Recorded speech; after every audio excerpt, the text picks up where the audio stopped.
ओम नमः शिवाय। प्रिय भक्तों, आपका हमारे चैनल स्पिरिचुअल देव ज्ञान में स्वागत है।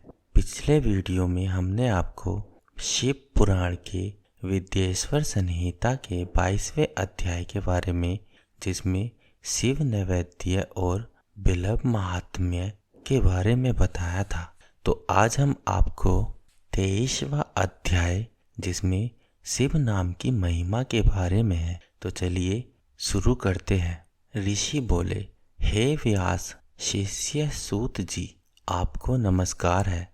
हम पर कृपा कर हमें परम उत्तम रुद्राक्ष तथा शिव नाम की महिमा का महात्म्य सुनाइए। सूत जी बोले, हे ऋषियों, आपने बहुत ही उत्तम तथा समस्त लोगों के हित की बात पूछी है।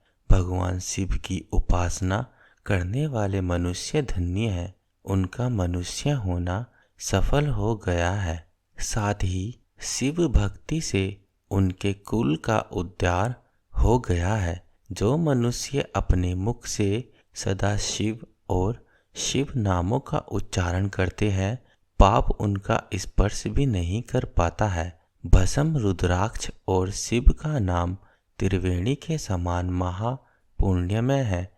इन तीनों के निवास और दर्शन मात्र से ही त्रिवेणी के स्नान का फल प्राप्त हो जाता है। इनका निवास जिसके शरीर में होता है, उनके दर्शन से ही सभी पापों का विनाश हो जाता है। भगवान शिव का नाम गंगा है, विभूति भस्म यमुना मानी गई है तथा रुद्राक्ष को सरस्वती कहा गया है। इनकी संयुक्त त्रिवेणी समस्त पापों का नाश करने वाली है। हे श्रेष्ठ ब्राह्मणों, इनकी महिमा सिर्फ भगवान माहेश्वर ही जानते हैं। यह शिव नाम का महात्म्य समस्त पापों को हर लेने वाला है। शिव नाम अग्नि है और महापाप पर्वत है। इस अग्नि से पाप रूपी पर्वत जल जाते हैं।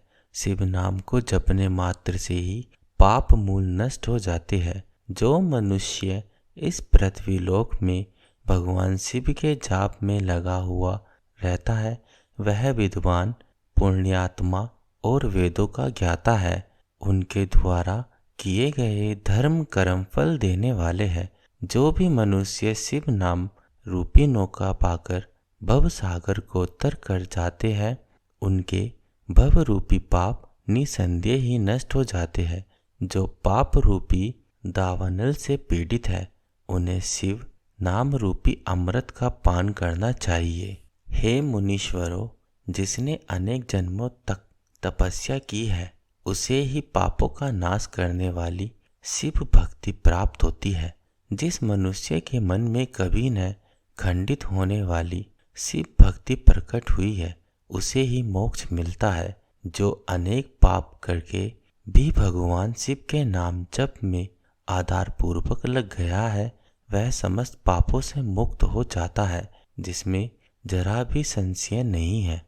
जिस प्रकार जंगल में दावानल से दग्ध हुए वृक्ष भस्म हो जाते हैं, उसी प्रकार शिव नाम रूपी दावानल से दग्ध होकर उसके सारे पाप भस्म हो जाते हैं। जिसके भस्म लगाने से अंग पवित्र हो गए हैं और जो आदर सहित शिव नाम जपता है, वह इस अथाह भवसागर से पार हो जाता है। संपूर्ण वेदों का अवलोकन करके महर्षियों ने शिव नाम को संसार सागर को पार करने का उपाय बताया है। भगवान शंकर के एक नाम से भी पाप को समाप्त करने की इतनी शक्ति है कि उतने पातक कभी कोई मनुष्य कर ही नहीं सकता। पूर्व काल में इंद्रदयुमन नाम का एक महापापी राजा हुआ था और एक ब्राह्मण युवती जो बहुत पाप कर चुकी थी। शिव नाम के प्रभाव से दोनों उत्तम गति को प्राप्त हुए। हे द्विजो, इस प्रकार मैंने तुमसे शिव नाम की महिमा का वर्णन किया है। प्रिय भक्तों, इस वीडियो में हमने शिव नाम की महिमा को संपूर्ण बताया है। हमारे अगले वीडियो में शिव पुराण के विद्येश्वर संहिता के 24वां अध्याय भस्म धारण की महिमा के बारे में बताएंगे। ऐसे ही वीडियो पाने के लिए हमारे चैनल को सब्सक्राइब अवश्य करें। ओम नमः शिवाय।